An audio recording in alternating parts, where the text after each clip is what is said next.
안녕하세요. 평범한 40대 남성입니다. 오늘은 날씨가 좀 많이 우중충한 날이네요. 오늘 저희 아파트에 작은 사고가 있었는데 그 때문에 출근길이 다소 어수선했어요.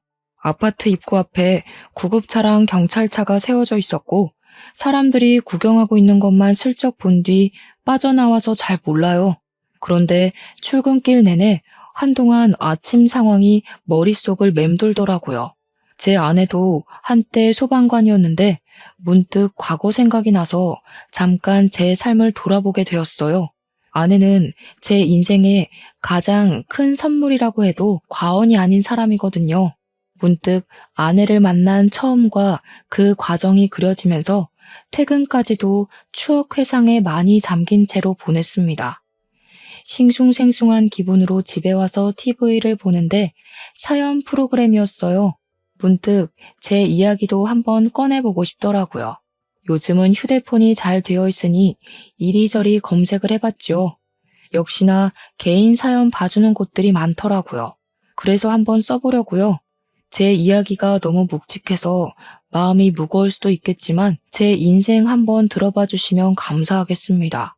말씀드렸다시피 제게는 목숨을 내줘도 아깝지 않을 만큼 사랑하는 아내가 있어요.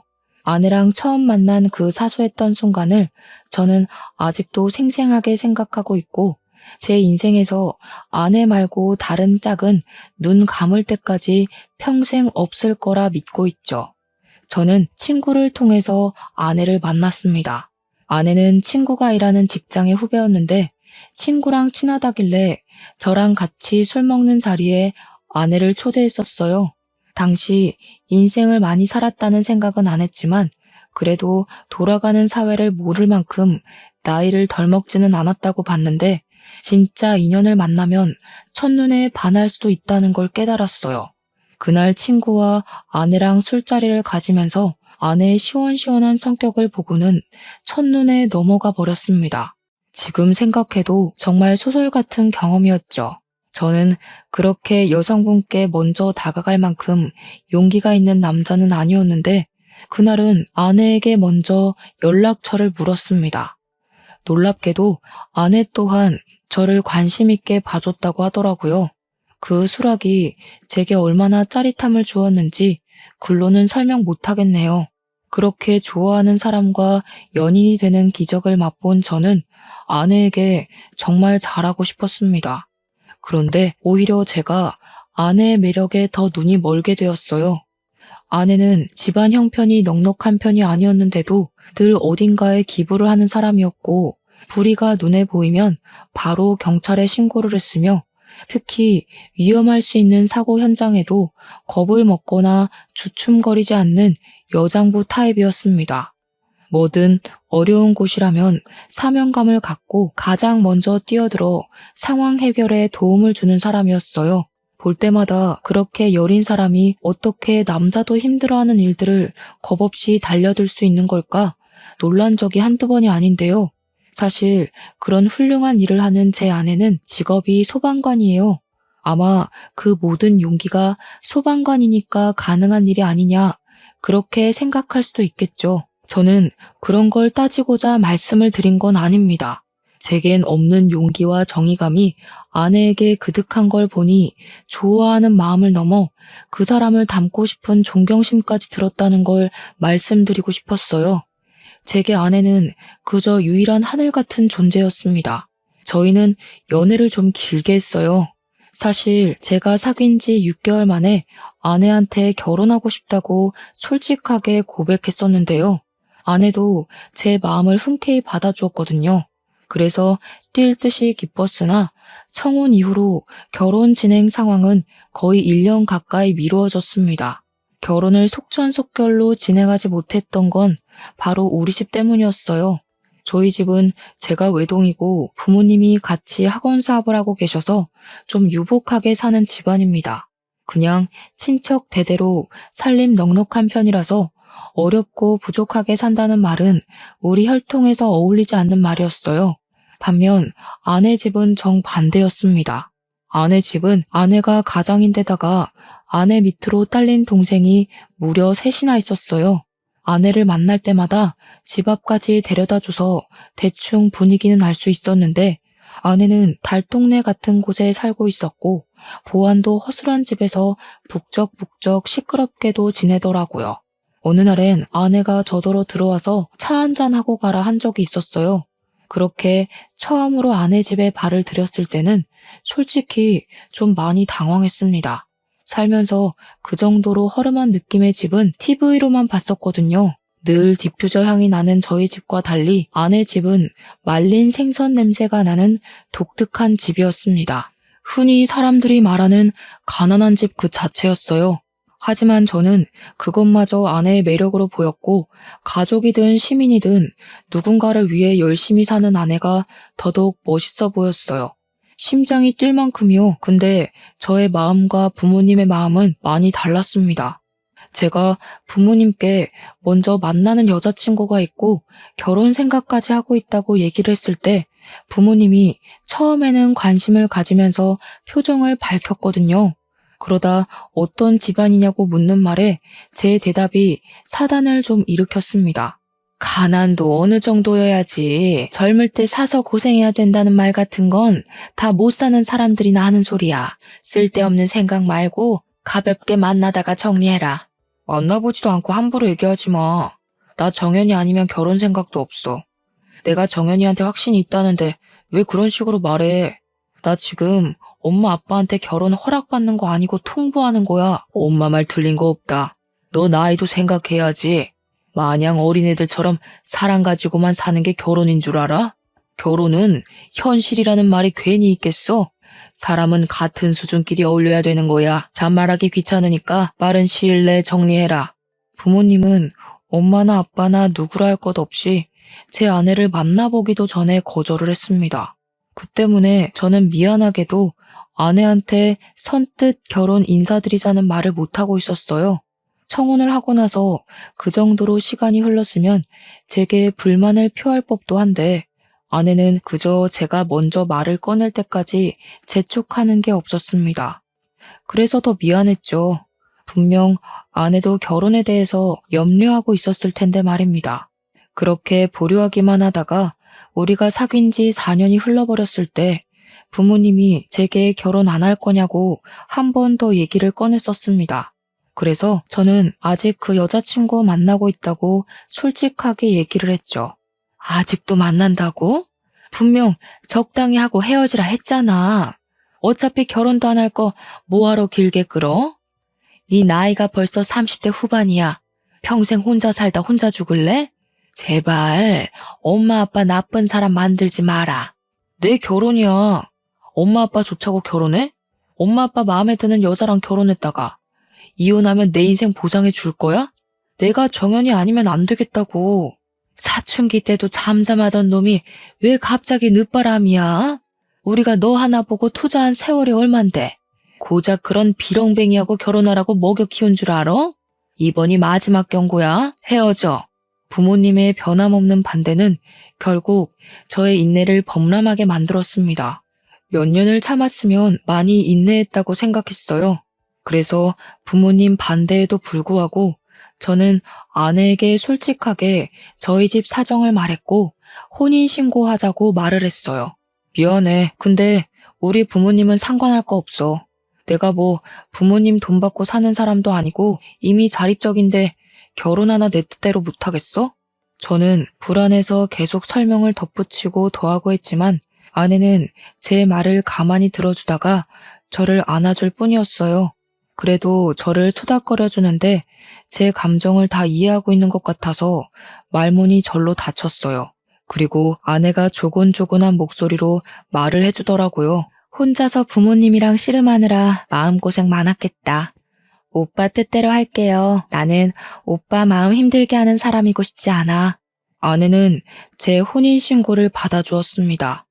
저희는 아내의 가족들에게만 축복을 받으며 혼인신고를 했어요. 그리고 혼인신고서를 제출한 날 아내 식구들을 데리고 소고기 먹으러 가서 저희끼리 피날레를 했죠. 제 부모님이랑은 당연히 연락을 끊었습니다. 그대로 제주도로 신혼여행을 갔고 조촐하게 우리 둘만의 식도 올렸어요. 그 뒤로 저희는 제 사비와 아내의 목돈으로 방 3개인 집을 전세로 구하였습니다. 장모님과 어린 처제들을 그 빈민촌에 둘 수 없어서 데리고 와 같이 살았어요. 처음 이사를 갔을 때 장모님은 제 손을 잡고 고맙다고 연신 눈물을 흘리셨습니다. 어른이 돼서 능력도 없이 젊은 자네한테 이런 짐을 지게 해서 미안해. 내가 감히 자네처럼 과분한 사람한테 장모 노릇을 잘할 수 있을지 모르겠지만 내 새끼들이랑 자네 밥 굶길 일은 없을 거야. 그건 내가 장담해. 장모님, 왜 그런 생각을 하세요? 이렇게 밀어붙인 건 누가 시켜서 그런 게 아니라 제가 제 아내랑 아내, 가족들이 다 좋아서 그런 거예요. 제발 마음 편하게 가져주세요. 그게 저한테 보답하시는 겁니다. 저는 아내 가족과 지내면서 그동안 느껴보지 못한 안정감을 느꼈습니다. 출퇴근이 기대되었고 눈 감고 눈 뜰 때마다 제 곁에 아내가 있다는 것이 너무 행복했어요. 그러나 그렇다고 제 진짜 가족의 존재가 사라지는 게 아니니 버릴 수 없는 친부모 스트레스는 늘 마음 한구석에 남아 있었습니다. 그래서 한 번씩 몸이 뻐근하고 안 좋아서 일을 제대로 못하기도 했어요. 점점 안 좋아져 가는 제 안색을 보고 아내가 걱정을 많이 해줬는데 그때마다 저는 늘 괜찮다고 하면서 바쁜 사람 고생 안 시키려고 좋은 모습만 보여주었습니다. 그러던 어느 날이었어요. 그날은 만성 스트레스 탓인지 유난히 몸이 안 좋았는데 어렵게 운전을 했지만 겨우 집까지 무사 귀가하였거든요. 그런데 집에 들어와 신발을 벗기도 전에 등인지 배인지 모를 곳에서 급격한 통증이 오더니 정신이 혼미해지더라고요. 그리고 뭔가 제 중심이 흐트러지는 것 같았는데 그 뒤론 기억이 없었습니다. 기절을 해버린 것이었죠. 제가 다시 눈을 떴을 때는 이미 병실이었고 제 곁에는 부모님밖에 없었어요. 상황이 어떻게 된 건지는 뒷전이었던 저는 일단 아내를 당장 보고 싶었습니다. 저 때문에 놀랐을 아내를 안심시켜야 했어요. 그래서 부모님께 아내 어딨냐고 물었더니 엄마가 바로 정색하더라고요. 내가 잘 말해놨다. 너는 이미 다른 여자랑 결혼이 예정되어 있는 애라고. 그러게 진작 엄마 말을 들었으면 몸에 문제 생길 일은 없었을 거 아니니? 뭐라고? 제정신이야? 우리 혼인신고했어. 정연이 내 아내라고. 엄마가 뭔데 그런 소리를 해. 왜 내 허락도 없이 정연이랑 말 섞냐고. 뭐? 혼인신고? 어머머, 여보, 얘가 정신 나갔나 봐. 너 정말 인생 망하고 싶어서 그딴 짓을... 됐다. 결혼 생활 한 달도 안 됐으면 그냥 미혼남이랑 똑같은 거야. 누가 한 달 살고 헤어진 걸 부부로 보겠니? 앞으론 제발 부모 말 좀 듣고 우리가 짝지어주는 여자를 만나. 나 엄마 아빠 없다고 생각하고 정연이랑 결혼한 거야. 무슨 말인지 모르겠어? 엄마 아빠보다 정연이가 더 중요하다고. 정연이 어딨어? 휴대폰 가져와. 내 휴대폰. 시끄러워. 어디서 듣도 보도 못한 미천한 여자랑 결혼해서 인생 골로 가려는 거야? 엄마가 이런 것까지 신경 써줘야겠니? 더는 목소리 높이기 싫다. 어차피 다 해결됐어. 그래도 그 소방관 아가씨가 양심은 있는지 말귀는 알아듣더라. 너 눈 뜨는 것만 보고 가라고 했는데 그럼 발걸음이 안 떨어질 것 같다면서 바로 가버렸어.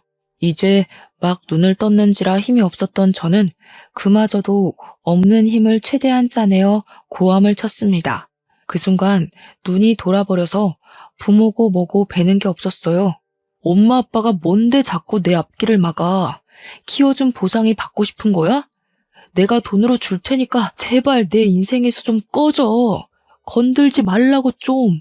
제가 밤 미쳐서 악을 지르고 눈물을 흘리니까 급하게 쫓아온 간호사들이 대충 상황 파악을 하더군요. 저희 대화를 조금 듣고는 안정을 위해서라도 부모님한테 당분간 방문을 자제하는 게 좋겠다고 권유를 해주셨어요. 부모님은 그런 저를 보고 기막해 하면서 못 이기는 척 돌아갔죠. 그리고 제가 좀 안정이 되었을 때 무슨 병명으로 쓰러져서 수술을 하게 되었는지는 나중에 의사한테 들었는데 제 신장에 문제가 생겨서 이식을 받아야 하는 상태라고 하더라고요. 이식 말곤 답이 없었을 만큼 제 상황이 안 좋았던지라 퇴원은 당연히 불가했습니다.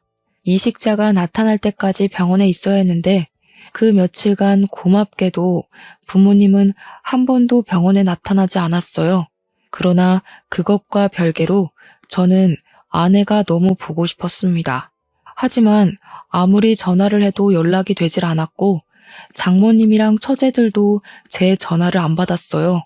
아무래도 내 부모님한테 받은 상처가 많이 크겠구나 싶어서 당분간은 연락을 포기했어요. 아무것도 할 수 없던 저는 근근히 아내한테 문자만 보냈고 돌아오지 않는 답변만 기다리며 우울한 시간을 이어갔습니다. 그러던 어느 날 의사가 신장 공여 적합자가 나왔다고 희소식을 전해주더라고요. 그 말을 듣는 순간 그럼 퇴원할 수 있는 거냐고 했더니 의사가 회복되면 당연하다고 하대요. 너무 기뻤고 누군지 모를 공여자에게 감사하는 마음으로 수술을 받았습니다. 그리곤 이틀이 넘어서야 깨어났죠. 앞으로 며칠 뒤 퇴원을 할 수 있다는 생각에 다시 한번 제게 일어난 기적에 감사해서 의사한테 따로 공여자가 누군지 물어보았어요. 하지만 법적으로 의료인이 기증자의 정체를 밝히는 건 안 된다고 하더라고요. 그래도 저는 어떻게 보면 제 은인이었기에 의사에게 제발 부탁이라고 애원을 했습니다. 의사는 끝까지 죄송하다고 편히 쉬라고만 했는데 나중에 상심하고 있는 제게 간호사가 따로 찾아와서 눈치를 보더니 저한테 살짝 귀뜸을 해주더라고요. 근데 이게 소문이 안 좋아서 조금 조심스럽다고 저한테 알려주는 게 맞는지 아닌지 고민 많이 했다면서 입을 뗐는데요. 제게 이식을 했던 공여자는 여자 소방관이라고 했습니다. 쓰러진 저와 함께 방문을 했던 소방관이라고 했고 검진 끝나고 수술실 들어간 제 상태를 묻길래 소방관 신분이니까 말해도 될 것 같아서 신장 이식이 필요한 상태라고 알려줬대요. 근데 그 다음날 바로 그 소방관이 병원에 찾아와서 조직 적합 검사를 받고 갔다고 합니다. 부모님에게도 신장 이식 연락이 갔는데 두 분 다 부적합이 나왔다고 했어요. 그러면서 간호사가 하는 말이 그 소방관이 혹시 아내 되는 사람이냐고 묻더라고요. 저는 아무런 부연 설명 없이 여자 소방관이 공여자라고 했을 때부터 눈치를 챘었어요. 맞습니다. 제게 신장을 이식한 건 바로 제 아내였던 겁니다. 그런데 간호사 말이 이 뒤부터 제게 크나큰 충격을 주었는데요. 제 부모님이 수술날 방문해서는 아내가 뒤늦게 수술 들어가는 걸 보곤 저 여자 누구냐고 물었고 의료진들은 이식 공여자라고 얘기를 했대요. 그런데 엄마가 느닷없이 그 자리에서 공여자 신상 밝혀달라면서 수술 시작도 못하게 진상을 부렸다고 하는 것 아니겠습니까? 제 목숨이 왔다 갔다 하는 상황인데도 부모님은 공여자의 신상이 참 중요했던 거예요. 의료진들은 할 수 없이 부모님께 제 아내 직업과 제 보호자라는 것만 얘기를 했는데 그게 제가 사랑하는 여자라는 걸 눈치챈 것 같더라고요. 제가 초반에 제 아내에 대해 부모님께 다 얘기했던 탓입니다. 어쨌든 엄마는 제 아내 얼굴도 본 적 없으면서 이미 제 아내로 직감을 해 더 진상을 부렸던 것 같아요. 저 여자가 우리 아들한테 신장 떼주는 거냐면서 우리 아들이 저 여자랑 같은 병원에서 수술 받는 것조차 냄새 난다고 말도 안 되는 히스테리를 부렸다고 하더라고요. 결국 아내는 수술이 끝나자마자 회복 안 된 상태로 근처 다른 대학병원에 이송되어 회복 중일 거라고 하더군요. 그러면서 간호사가 덧붙인 말이 환자분 부모님 태도 심각했다면서 간호사들 사이에서 소문이 다 났다고 했어요. 감히 이식 공여자를 냄새난다고 치우라고 한 진상들은 처음이었다고 하네요. 심지어 자기 자식을 살려줄 부모인 사람들이 말이죠. 모든 사실을 알자 저는 부모님을 정말 용서할 수가 없었습니다. 퇴원할 때가 되어서 저는 부모님껜 연락도 하지 않고 바로 신혼집을 찾아갔어요. 근데 집이 텅텅 비어 있더라고요. 여기저기 식구들 짐을 뒤져봐도 빈 방뿐이었습니다. 장모님과 처제 행방도 걱정이 되었지만 제게는 아내가 더 급했어요. 혹시 아직 병원에 입원해서 회복 중인가 싶어 아내가 입원했다는 곳에 찾아가 봤지만 아내는 이미 퇴원 처리가 되었다고 하더라고요. 그래서 그 다음에 찾아간 곳은 소방서였어요. 그곳에서 저는 아내의 소식을 알 수 있었고 동시에 믿을 수 없는 사실까지 듣게 되었습니다. 이식을 하면 최소 일주일은 회복 기간을 가져야 하나 아내는 쫓기듯 3일 만에 퇴원을 강행했다고 했어요. 그리곤 병원 입구로 걸어가다가 그 앞에서 꼬마 2명이 교통사고 날 뻔한 상황인 걸 보고서 무작정 달려들었대요. 그렇게 꼬마 2명을 살리고 그대로 아내가 사고 났다고 합니다. 그래서 제 아내가요, 식물인간이 되었대요. 심각한 뇌 손상을 입어 의식이 없다고 말을 하는 거예요. 청천벽력 같은 그 얘기를 듣고 다리에 힘이 풀려서 한참을 울었습니다. 소방관들도 제 아내의 평소 사명감을 알기 때문에 더욱 안타까운 사고라고 많이들 속상해 하셨어요. 저는 급히 소방관들이 알려주는 병원으로 허겁지겁 달렸습니다. 거기서 그토록 보고 싶던 아내를 만났어요. 산소 호흡기를 끼고 누워있는 아내는 정말 죽은 사람처럼 미동이 없었습니다. 안 돼, 제발 일어나. 내가 당신 보려고 얼마나 기다렸는데 이렇게 있으면 어떡해. 나더러 당신 어떻게 보라고 이러고 있어. 제발 일어나. 저는 아내 손을 붙잡고 얼굴을 쓰다듬으며 깨우려고 했지만 아내는 꿈쩍도 하질 않았습니다. 뒤늦게 회진원 의사가 아내가 사고 때 60m까지 날라서 구르는 바람에 뇌에 너무 큰 충격이 가해졌다고 했어요. 아마도 이젠 생명을 연명하는 것밖에는 방법이 없을 거라고 절망적인 얘기를 해주었습니다. 그토록 착했고 죄 없어도 살아갈 사람이었는데 내가 신장에 문제만 없었어도 아내가 그 병원에서 사고를 당하는 일은 없었을 텐데 모든 게 제 탓인 걸 알아서 너무 괴로웠습니다. 하필 나 같은 남자를 만나서 이 착한 사람한테 무슨 짓을 한 건가 싶었고 애초에 제가 아내에게 관심을 보이지 말 걸 그런 후회도 되었어요. 가슴이 찢어진다는 기분을 그때 처음 느꼈습니다. 그렇게 거의 일주일을 울고 자책하며 아내 곁을 못 떠나고 지내다가 이 사실을 아내 가족에게 알려야 할 것 같아서 다시 장모님께 연락을 드렸어요. 아내가 무슨 말을 해놓은 건지 장모님은 끝까지 제 전화를 받지 않으시더라고요. 저는 문자를 보냈습니다. 아내가 뇌사 상태에 빠져 의식 불명이라고 제발 연락 좀 달라고 했더니 문자를 날리자마자 전화가 오더군요. 장모님은 이미 전화를 받을 때부터 울음을 터뜨리셨어요. 제대로 말도 못하고서 급하게 택시 타고 병원으로 오셨죠. 장모님은 아내를 보고 충격의 말을 잇지 못했고 제가 그랬던 것처럼 아내 손을 잡고 펑펑 우셨습니다. 그리곤 진정이 되었을 때 저한테도 미안하다고 했어요. 역시나 장모님은 아내가 시키는 대로 제 연락을 무시하고 신혼집을 떠났었다고 하더라고요. 그건 아마 저희 부모님이 근원이었을 겁니다. 저는 누구 짓인지 알기 때문에 장모님 탓을 하지 않았어요. 아무튼 저는 회사에 연차 내는 걸 더 이상 그만하고 아예 회사를 그만뒀습니다. 아내가 자신을 내걸고 저를 살렸던 것처럼 저도 아내를 지극정성으로 보살피며 아내 곁을 떠나지 않았어요. 아내 가족들은 제 부모님 때문에 일이 이렇게까지 됐다는 걸 알면서도 저를 원망하지 않고 오히려 일도 그만두고 아내 곁만 지키고 있는 제 미래를 걱정했어요. 김서방, 그만 자네도 자네 인생을 살아야지. 우리 딸 지켜주는 거 너무 고맙지만 이만하면 됐어. 우리 딸도 김서방 진심 알았을 거고 다 용서했을 거야. 이제 여긴 신경 안 써도 괜찮아. 내가 언제까지 남의 집 자식을 붙잡고 있겠어. 아무리 부모가 원망스러워도 이건 도리가 아니지. 그때마다 저는 아내에게 받은 은혜와 애정을 여전히 잊지 못해서 아내를 놓을 수가 없다고 했고 이혼을 권유하는 장모님의 제안을 한사코 거절했습니다.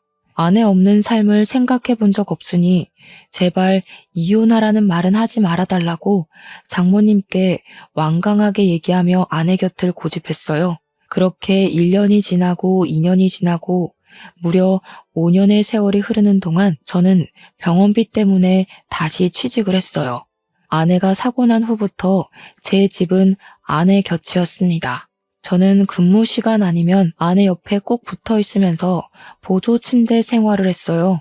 아내랑 논다는 생각으로 자기 전에 연애 시절 우리가 같이 들었던 노래, 연애 편지 등을 읽고 들려주기도 했고, 꿈속에서도 내 목소리만큼은 잊지 않게 시시콜콜한 사담도 많이 들려줬습니다.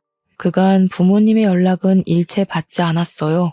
그저 나랑 아내한테 용서를 구할 생각이 들면 그때 연락하라고 문자만 보냈습니다. 그렇게 저는 아내만을 위해 기도하고 소원하며 24시간을 매일 지내왔는데요. 이게 아무래도 기계가 아닌 사람 일이다 보니까 어쩔 수 없는 심적 변화가 생기나 봐요. 물론 저는 여전히 아내가 살아있다고 믿었습니다. 그러나 장모님은 이미 아내 상태에 대해 체념을 한 것 같았어요. 주말이라서 제가 일을 쉬는 날 아내의 손톱 정리를 해주고 있었는데 장모님이 저더러 병원 앞에 국밥 한 그릇 먹으러 가자고 하더라고요. 그래서 오래간만에 장모님이랑 마주보고 식사를 했는데 한술도 못 뜨던 장모님이 한참 망설이시더니 되게 슬픈 목소리로 입을 여는 겁니다. 김서방, 이제 그만 포기할까 싶다. 너도 할 만큼 했고 병원에서도 더 이상은 가망이 없다고 하지 않니? 그게 무슨 말씀이세요? 정연이를 포기하겠다는 거예요? 왜요? 저희 잘 지내고 있는데 왜? 김서방 마음 잘 알아. 우리 딸 엄마로서 내가 너무 고맙고 늘 미안해. 그렇지만 벌써 5년이야. 내가 김서방 이런 식으로 썩히는 게 너무 보기가 힘들다. 그때 제가 오랜만에 얼마나 서럽게 울었는지 모릅니다. 목까지 열이 올라올 만큼 벌건 얼굴로 울었어요. 장모님이 어떤 마음으로 그런 말씀을 하시는지 알아서 또 그게 얼마나 가슴 아픈 용기인지 알아서 모든 게 무너지는 것처럼 슬펐어요. 아내가 처음 사고 난 순간을 목격한 것처럼 그 자리에서 오열만 했습니다. 그럼에도 제가 도무지 제 고집을 못 꺾겠더라고요. 이대로 아내를 보내고 싶진 않았으니까요. 죄송해요, 장모님. 근데 저는 아내가 이렇게 숨을 쉬고 있는데 왜 자꾸 가망이 없다고 하는지 모르겠어요. 저한테는 아내가 분명 살아있는 사람인데 저 아내 못 보내요. 보낼 수가 없어요. 장모님도 마음 많은 딸을 보내고 싶지 않았는지 제 진심에 손을 잡아주면서 울기만 했습니다. 그래도 장모님이 제 뜻을 따라주었어요. 하지만 저희 모두의 시간은 갈수록 더 버거워졌고 제 마음도 나날이 피폐해져 가길 1년이 더 지났어요.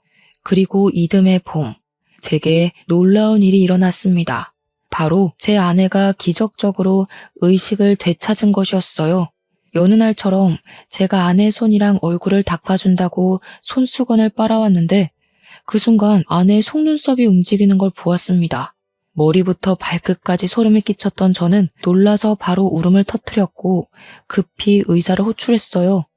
사실 식물인간인데 의사를 호출할 일은 별로 없거든요. 근데 울릴 리 없는 호실에서 호출이 울리니까 의사에다 간호사까지 다 뛰어왔더라고요. 아마 사망인 줄 알았겠죠. 그런데 제가 뜻밖의 보고를 하자 의사가 더 놀라서는 아내의 상태를 당장 살폈어요. 그러다가 굉장히 기함을 하셨습니다.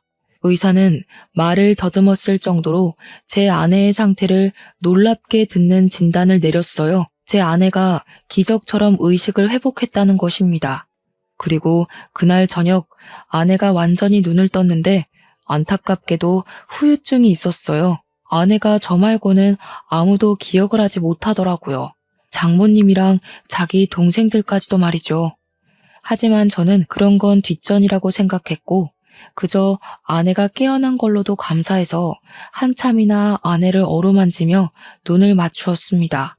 그렇게 눈 맞추고 싶던 아내가 깨어나니 제 손이 얼마나 떨리던지 믿을 수가 없는 일이잖아요. 정연아, 오빠 알아보겠어? 오빠 목소리 들려? 그동안 고생했어. 이제 됐어. 이젠 오빠가 다 낫게 해줄게. 버텨줘서 고마워. 그 뒤로도 저의 지극한 간병은 더 열정적이게 됐죠. 저는 무조건 아내 건강이 회복할 수 있다고 봤고, 그러길 아내도 노력 중인 거라고 생각했습니다. 그렇게 또 1년이 지났을까? 놀랍게도 아내는 휠체어를 탈 수 있을 만큼 건강이 회복되었습니다. 7개월이 지났을 때는 끝내 모든 기억까지 되찾는 기적을 보여주었어요. 아내가 제게 처음으로 입을 터서 고맙다고 말을 했을 때 제가 또 얼마나 눈물을 보였는지 모릅니다.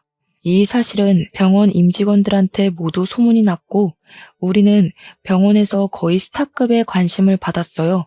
실제로 모르는 병실 환자와 보호자들이 우리 병실을 찾아와서 아내의 건강을 같이 기원해 주기도 했고 자기도 식물인간 보호자인데 우리를 보고 희망이 생겼다면서 되레 고마워하는 분들도 계셨습니다.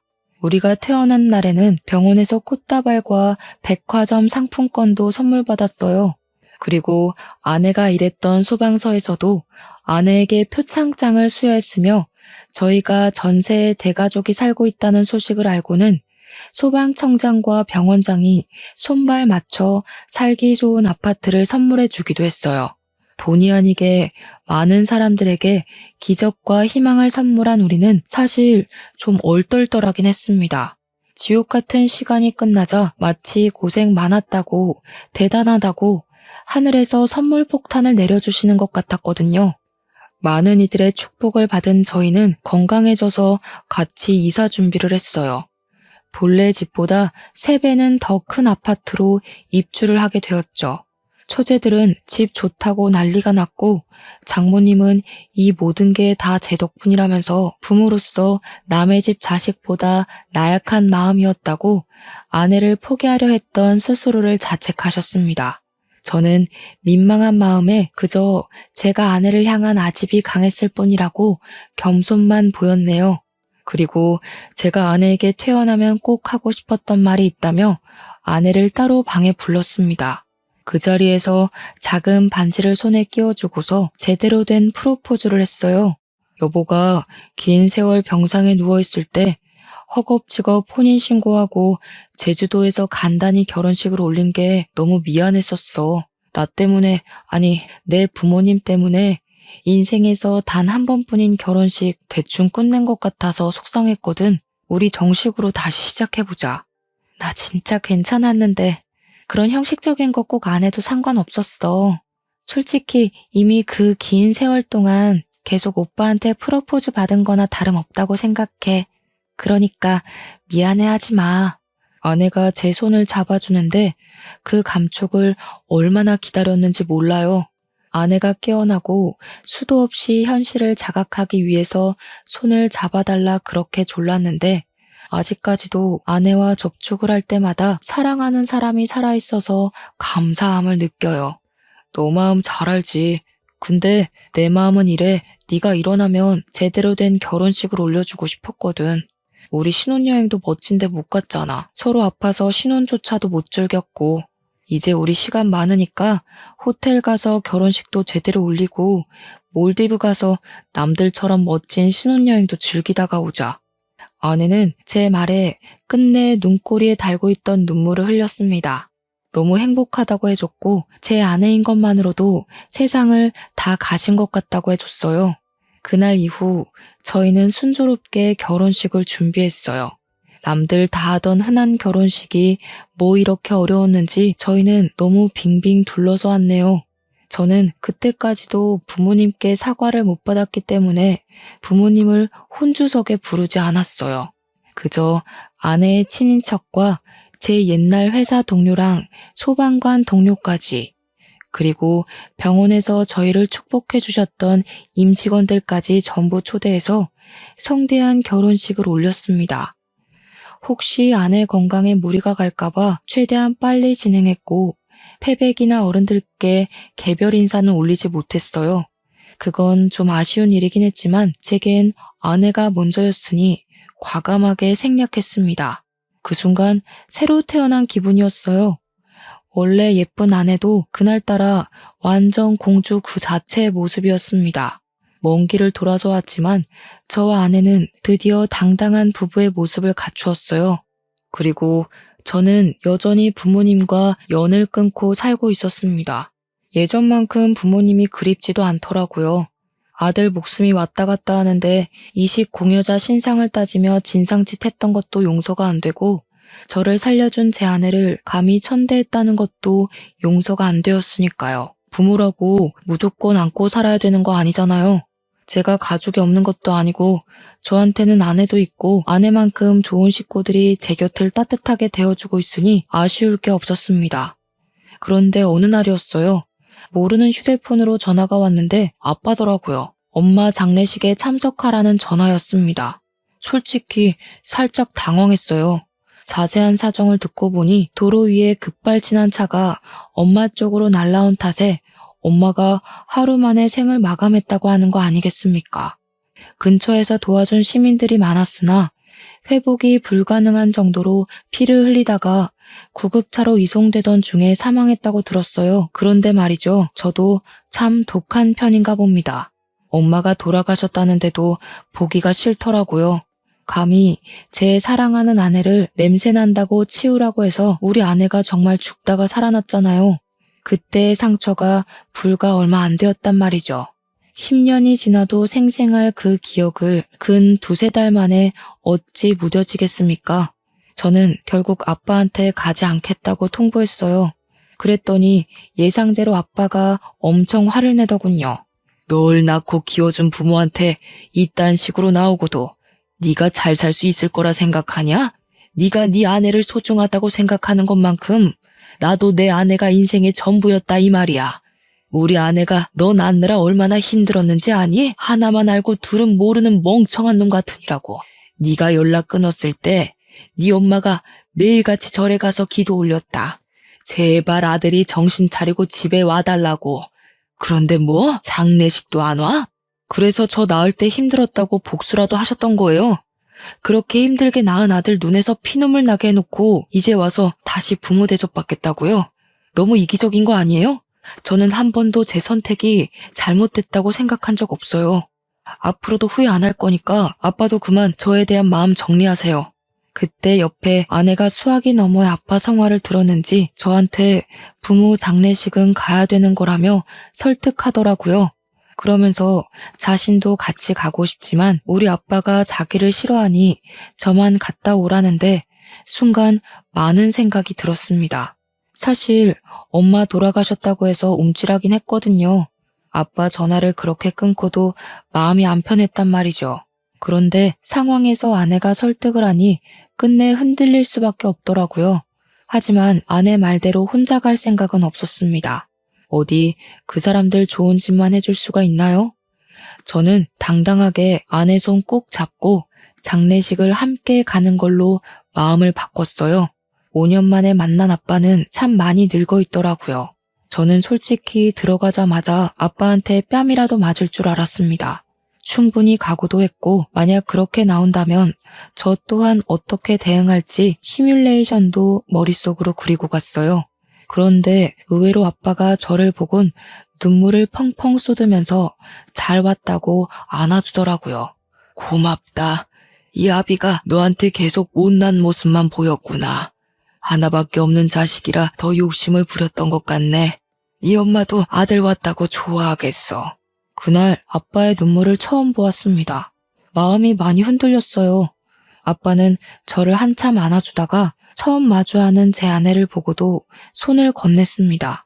아내 손을 잡아주면서 진심으로 반성하는 태도를 보였어요. 미안하다. 내가 감히 너를 어떻게 새아가라 부르겠냐마는 어찌됐건 고맙구나. 네가 우리 아들을 살린 사람인데 너한테 그래선 안 되는 거였는데 노망한 어른으로서 참 너를 볼 낯이 없어. 네 시어미도 최근에는 너한테 용서 구하려고 편지도 쓰고 그랬거든. 하늘이 우리가 저지른 죄에 많이 노하셨나 보다. 용서할 기회를 안 주시는 것이 정말 미안하다 아가. 이때 저와 아내 그리고 아빠는 늦은 시간까지 빈소에서 함께하면서 서로의 마음을 다 터놓고 대화를 나눴습니다.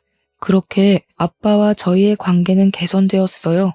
이렇게 대화만 잘하면 풀리는 게 부모 자식 간의 관계인데 서로 이해하지 못해 역시나 먼 길을 둘러와 버렸네요. 그래서 영원히 엄마의 얘기는 들어보지 못하게 되었지만 아마 엄마도 아빠처럼 저희에게 미안했다고 안아주지 않으셨을까 믿어봅니다. 아빠는 엄마 없이 혼자 사는 집이 너무 넓다고 그만 팔아버리고 바다 앞에 멋진 집을 짓고 살 거라고 했어요. 그리고 1년 뒤 부모님 집이 팔렸는데요. 아빠가 뜬금없이 저한테 남는 돈 5억을 증여해 주더라고요. 아빠 말로는 자식 결혼했는데 아무것도 안 해줄 수가 있냐고 뒤늦은 혼수비라고 챙겨주셨습니다. 그리고 아빠가 지을 거라던 집은 1년에 걸쳐 정말로 코앞에 바다가 있는 멋진 3층짜리 주택으로 완공이 되었어요. 드라마에서나 보던 별장이 눈앞에 있는 분위기였습니다. 근데 왜 굳이 바다 앞으로 위치를 고집했어? 여름엔 덥고 겨울엔 추울 텐데. 주변에 사람도 없어서 심심하지 않겠어? 으이그, 넌 네 아내한테만 관심 있고 내 아내한텐 관심도 없지? 우리 아내가 백날 첫날 노래를 불렀다. 바다가 훤히 보이는 집에서 살고 싶다고 말이야. 그땐 나도 일하느라 서울에 살아야 되니까 어쩔 수 없다 생각하고 귓등으로만 들었는데 마누라가 없으니까 그게 그렇게 마음에 걸리더라고. 네 엄마가 엄청 바다 노래를 불렀거든. 하늘에 있는 내 마누라가 한 번씩 나 보러 내려올 때 시원한 바다 한 번씩 보고 갔으면 해서. 아빠 말을 들으니 그렇게 악연 같고 밉기만 하던 부모님도 저처럼 좋아하는 무언가가 있고 그리워하는 존재가 있는 사람이란 걸 느꼈어요. 평생 안 보고 살 생각이었는데 그날은 화해할 기회도 없이 떠나버린 엄마가 보고 싶었습니다. 이젠 이 세상에 없지만 뒤늦게 아들로서 죄송했다고 말씀드리고 싶더라고요. 진심으로 부모님 속썩인 걸 속으로 사죄하고 반성을 했었습니다. 아들의 못난 모습만 보고 세상을 뜬 엄마에게 밤마다 속죄하고 있는 제 마음이 닿았으면 싶네요. 제 아내는 몸이 많이 약해져서 소방관을 그만두고 저랑 같이 행복한 여생을 즐기는 중입니다. 돈은 벌어야 되지만 아직은 부모님이 증여한 재산이 많이 있고 또 옆에 있는 아내와 같이 있을 수 있을 때 많은 시간을 함께하고 싶어서 직장은 여유 있게 구하려고 해요. 원래 사람은 천국과 지옥을 반복하는 삶을 산다는데 저한테는 천국을 맛보기 위한 지옥의 구간이 좀 길고 강하지 않았나 싶어요. 이번 일을 통해서 항상 인간은 누군가 죽고 나서야 후회하는 동물인가 싶은 생각도 들었는데요. 제 아내를 5년 되는 기간 넘게 간병해서 겨우 살렸지만 그 지옥 같던 5, 6년의 기간 동안 다시는 아내의 눈동자를 마주하지 못하면 어쩌나 싶어서 못해준 것만 자꾸 생각이 나는 거 있죠.